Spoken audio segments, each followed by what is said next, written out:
믿는 자들이 가야 할 고향, 믿는 자들이 가야 할 고향이라는 제목으로 오늘 말씀을 전하기 원합니다.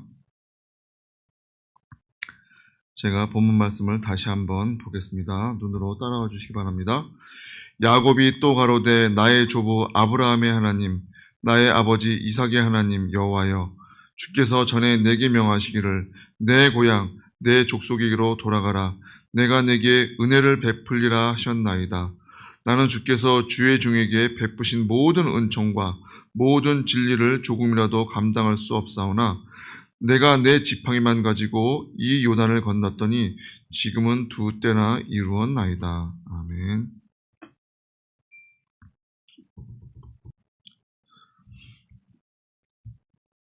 다음 주 금요일은 우리들이 다 알고 계시다시피 추석이지요. 추석 명절입니다. 추석은 우리의 고유 명절이지요. 그래서 무엇을 하느냐? 햇 곡식과 햇 열매를 먹으면서 즐거워하고 조상들에게 차례를 드리는 풍속이 우리나라에 오랜 동안 전통으로 이어져 내려오고 있지요. 그래서 객지에 살고 있던 그런 가족들이 한 자리에 모여서 오랜만에 모여서 고향에서 함께 즐거운 시간을 갖는 그런 명절이 바로 추석 명절입니다. 모든 사람들이 어디로 갑니까? 자기의 각자 고향으로 간다는 것이죠. 그렇다면 고향이 무엇이길래 그 명절 때가 되면은 고향으로 다들 향할까요? 오늘 말씀에 보면 야곱은 하란의 외삼촌 집에서 20년 동안이나 살면서 자기의 고향 땅을 밟지 못했던 것을 볼 수 있습니다. 한두 해도 아니고 자그마치 20년씩이나 자기의 고향을 가지 못하였다는 것입니다. 그렇기 때문에 얼마나 고향을 가고 싶어 했으며 또한 가족을 애타게 그리워했겠습니까? 결국 야곱은 어떻게 합니까? 자신의 가족들을 이끌고 20년 만에 금의 환향을 하는 것을 보게 됩니다.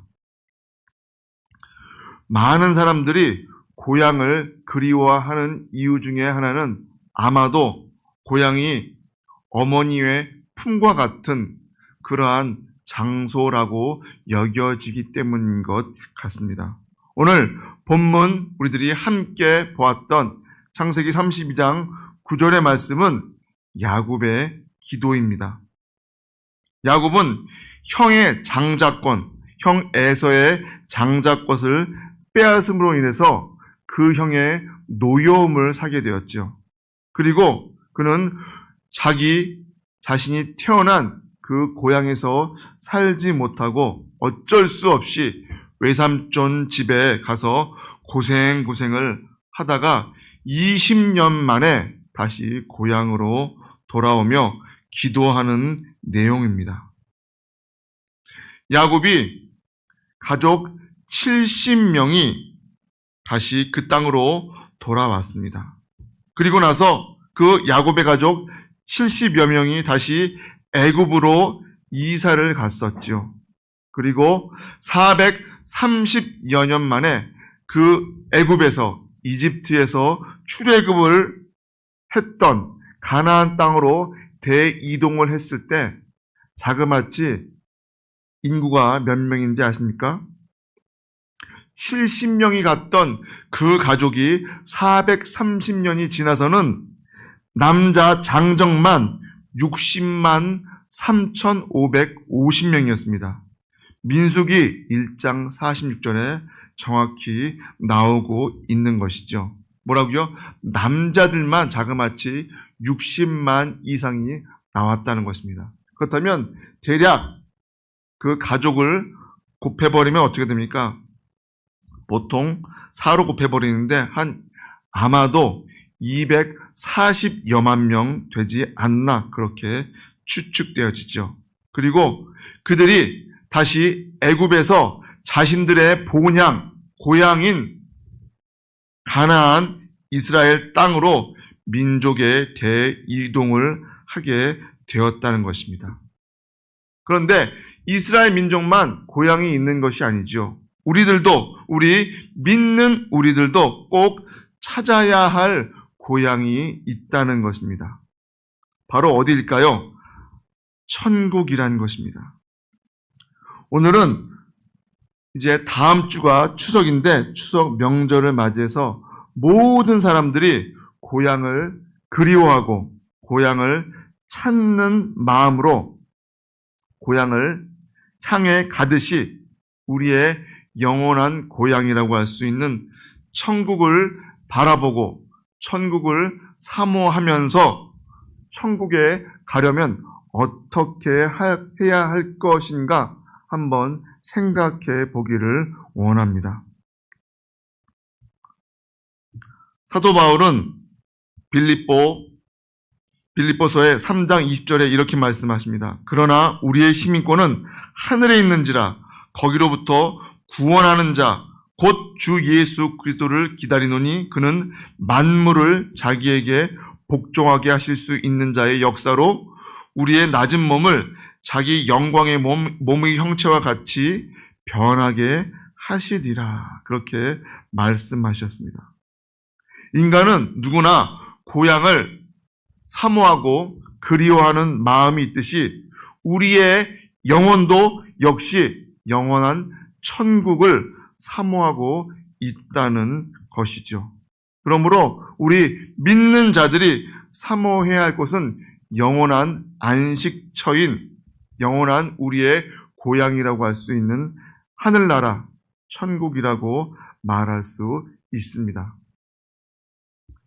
군대에 있는 동안 추석을 3번인가 있었는데요. 한 번도 추석을 집에 휴가를 맞이해서 가본 적은 없었던 것 같습니다. 그러면서 다들 무슨 생각을 할까요? 휘영청 떠오른 대보름달을 보면서 밤에 근무를 서면서 이번 추석에 휴가를 갔으면 얼마나 좋았을까라는 생각을 했던 기억이 납니다. 그렇게 단 몇 년 동안 군대에 있는 동안에도 그 집에 가고 싶어하고 고향을 그리워하는데 오늘 말씀에 보면 야곱은 20년 동안이나 고향에 가지 못하였고 또 많은 사람들이 고향에 갈 수 없는 그러한 상황에 있는 것을 우리들이 주변에서 볼 수 있습니다. 그렇다면 우리들은 영원한 고향인 하늘나라를 어떻게 가야 할까요? 먼저 선한 싸움을 싸워야 한다고 말씀해 주고 있습니다. 사도 바울은 디모데후서 2장 3절로 4절 말씀에서 믿는 성도들을 그리스도의 좋은 군사라고 비유하였습니다. 이것은 우리가 하나님 앞에서 영적인 싸움을 하기 위해 부르심을 받은 군사라고 말씀하고 있는 것입니다. 그러한 의미를 갖고 있는 것이죠. 바울은 어떠한 사람이었습니까? 바울은 예전에는 예수 그리스도와 그 그리스도를 믿는 성도들의 원수와 같은 사람이었습니다. 그런데 그가 변화된 이후에는 어떻게 됩니까? 예수를 위하여 선한 싸움을 싸운다고 그렇게 자신을 고백하고 있습니다. 그렇다면 우리들도 전에는 하나님을 잘 알지 못하고 예수를 핍박할 수밖에 없는 그런 무지한 자들이었다는 것이죠. 그러나 이제는 우리들이 예수를 믿음으로 인해서 하나님의 백성이 되었고 하나님의 자녀가 된 이상 우리들은 어떻게 해야 한다는 것입니까? 선한 싸움을 싸워 나아가야 한다고 말씀하고 있습니다. 선한 싸움을 하는 좋은 군사가 되어야 한다는 것이죠. 우리가 하늘나라에 갈 때까지 우리들은 그리스도의 좋은 군사가 되어서 마귀와 싸워야 할 것입니다. 그렇습니다. 우리가 싸워야 할 대상은 우리 눈에 보이는 대상이 아니라 바로 마귀와 싸우는 것입니다. 그렇다면 이 마귀와 싸우려면 어떤 무기가 필요할까요? 에베소서 6장 10절 말씀에 끝으로 너희가 주 안에서와 그 힘의 능력으로 강건하여지고 마귀의 간계를 능히 대적하기 위하여 하나님의 전신갑주를 입으라. 우리의 씨름은 혈과 육을 대하는 것이 아니요 통치자들과 권세자들과 이 어둠의 세상 주관자들과 하늘에 있는 악의 영들을 상대함이라고 그렇게 설명해 주시고 있습니다. 그렇습니다. 우리들의 싸우는 것은 육신에 속한 것이 아니고 눈에 보이지는 않지만 세상 것들과 그 세상을 주관하려고 하는 어둠의 권세, 악한 마귀와의 싸움이라는 것을 우리들은 분명히 알아야 합니다. 지금 소련과 우크라이나가 전쟁을 하고 있는 가운데 있습니다. 그런데 이 전쟁을 하기 위해서는 수많은 돈이 필요하죠. 그래서 그 단위가 보면은 억 단위, 수백억 단위가 아니라 조 단위로 움직이는 것을 보게 됩니다. 수많은 돈을 들여서 무장을 하고 전쟁에 임하고 있다는 것입니다. 그렇다면 육신의 싸움을 위해서도 그렇게 수많은 돈을 들이고 무장을 해서 싸우는데 우리들은 그리스도의 군대로서 영적 싸움을 위해서는 너무나 소홀히 하고 있지는 않는지 뒤돌아 봅니다. 우리는 선한 싸움에 있어서 하나님의 능력을 입지 않고는 결코 승리할 수 없습니다. 내 의와 내 자신감 갖고는 결코 마귀와 싸워서 이길 수 없다는 것입니다. 그렇다면 어떻게 됩니까? 승리하지 못하면 죽음밖에 없습니다. 전쟁에서 2등이란 있을 수 있을까요? 전쟁에서 2등은 끝입니다. 패하고 만다는 것입니다. 그렇기 때문에 우리들은 싸움에 임할 때에는 사느냐 죽느냐 하는 마음가짐으로 전쟁에 임해야 한다는 것입니다. 그렇기 때문에 우리들은 달려갈 길을 달려 나아갈 수 있는 자들이 되어야 합니다. 사도 바울은 내가 선한 싸움을 싸우고 나의 달려갈 길을 마치고 라고 그렇게 고백하고 있습니다. 사도 바울은 전도자로서의 사명을 잘 감당했죠. 그는 복음만 잘 전한 사람으로 끝나지 않았다는 것입니다. 그는 자기의 해야 할 일들도 잘 하는 자였습니다. 다시 말해서 우리 믿는 우리들이 하나님의 일도 잘 해야 하지만 자기의 처한 위치에서 자기가 해야 할 일들을 잘 해야 한다는 것이죠. 가장은 가장의 역할을 잘 해야 할 것이고 주부는 주부로서, 직장인은 직장인으로서, 학생은 학생으로서, 군인은 군인으로서의 자신의 일을 잘 수행해 나가야 합니다.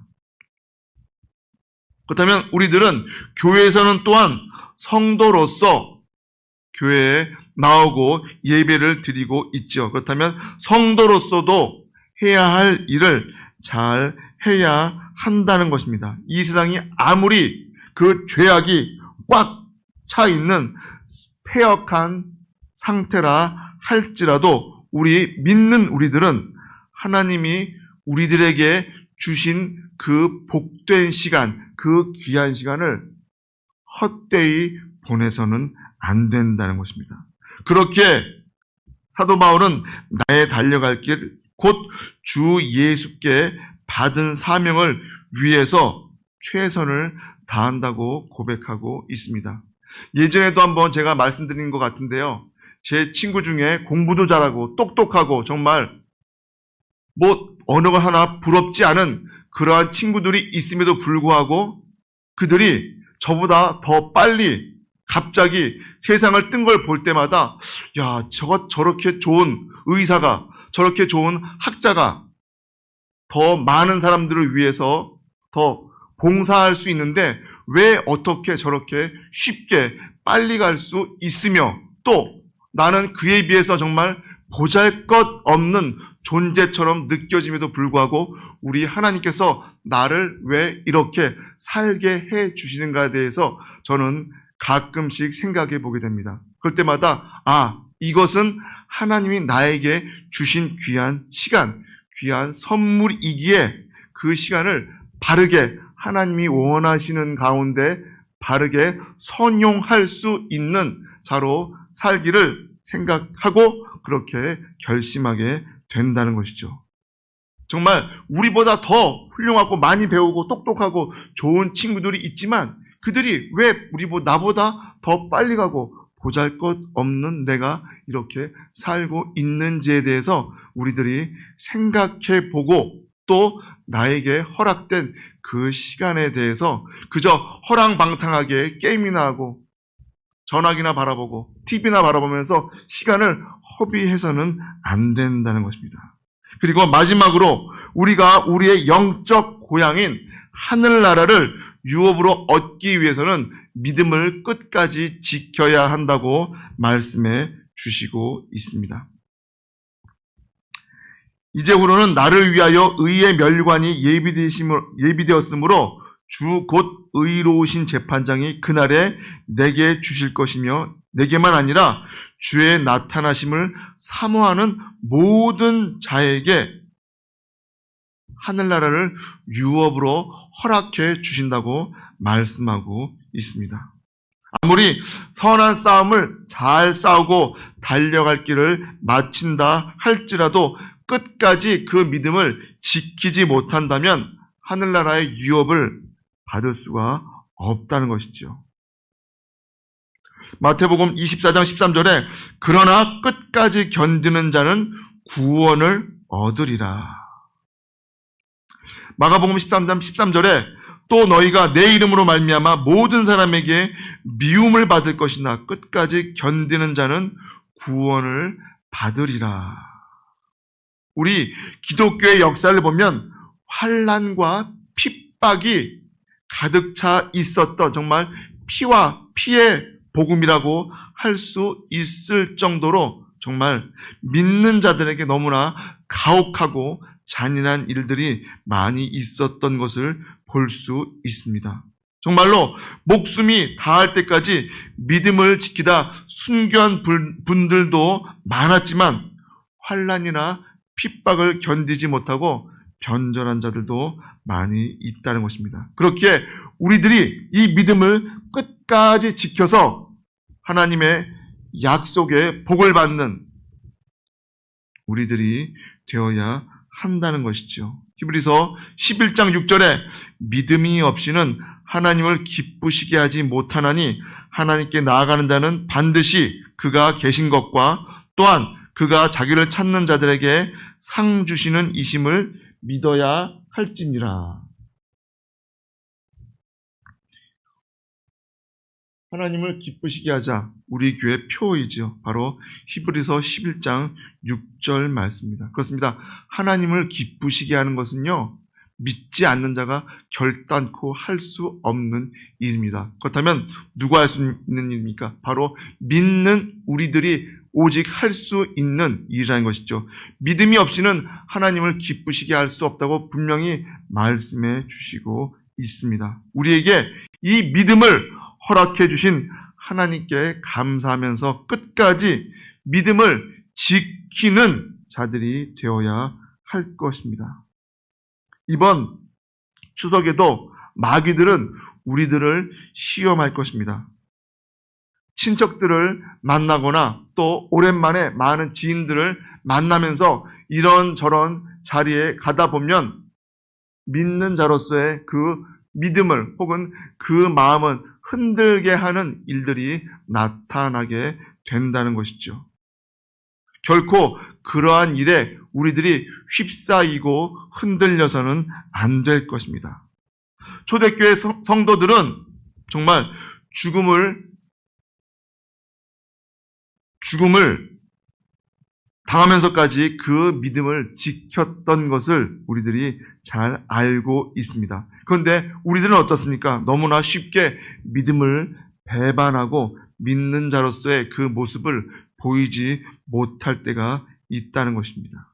그렇다면 우리들은 초대교회 성도들과 같은 그러한 믿음을 갖고 나아가야 할 것입니다.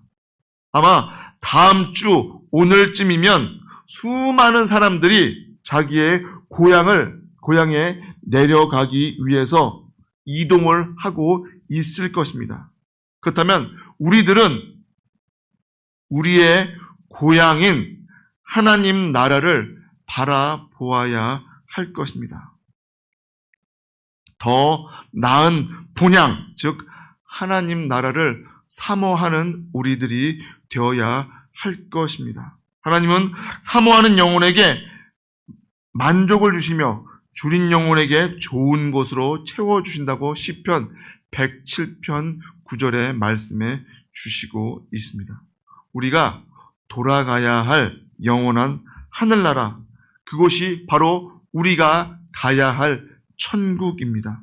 그곳이 우리들이 반드시 가야 할 영혼의 고향임을 믿으시기 바랍니다. 뿐만 아니라 우리 가족 중에서도 한 심령의 낙오자가 없이 모두 하나님 나라에 들어갈 수 있도록 귀한 복음의 증거자로 나서야 할 것입니다. 그러한 믿음을 보일 때 하나님께서 우리를 보시고 잘하였도다 착하고 충성된 종아라는 칭찬을 받게 되고 그 하늘나라를 우리가 유업으로 받을 수 있게 된다는 것이죠. 그 귀한 축복이, 그 귀한 약속이 우리들이 반드시 사모해야 할 것이고 또 그것을 결코 빼앗겨서는 안 된다는 그 마음을 갖고 이번 추석을 잘 준비하고 보낼 수 있는 우리들 되시기를 주님의 이름으로 축복합니다. 기도하시겠습니다. 하나님, 우리들 연약하고 부족합니다. 정말 이 세상은 우리들의 믿음을, 나를 시험하기에 너무나 많은 것들이 있습니다. 우리들이 결코 그러한 시험에 휩싸이고 또 휩쓸려가는 연약한 존재 되지 않게 해주셨고 굳건하고 강한 믿음으로써 하나님의 좋은 그리스도의 군사로서 살아가게 해주셨고 우리의 영원한 본향인 하늘나라 그 천국을 사모하며 나아갈 수 있는 자들 되게 하여 주시옵소서. 육신의 고향도 중요하지만 우리 영혼의 고향 천국을 사모하며 나아갈 수 있는 귀한 그리스도의 백성 한 사람 한 사람 되게 하여 주시옵소서. 이제는 우리 주 예수 그리스도의 크신 은혜와 하나님의 무한하신 사랑하심과 성령님의 감동, 감화, 인도, 교통, 충만하심이 이 시간 그리스도인이라면 반드시 찾고 기대해야 할 영원한 안식처, 영원한 나의 고향, 천국을 사모하며 그 천국을 사모하는 것으로 끝나는 것이 아니라 그 천국을 많은 이웃들과 친척들과 내 가족에게 마음껏 전하며 하나님께 충성된 일꾼이라는 칭찬을 받기 원하는 귀한 하나님 백성들 머리 위에와 그 가정 위에, 이 교회 위에, 이 나라 이민족 위에 이제로부터 영원토록 함께 있을지어다. 아멘.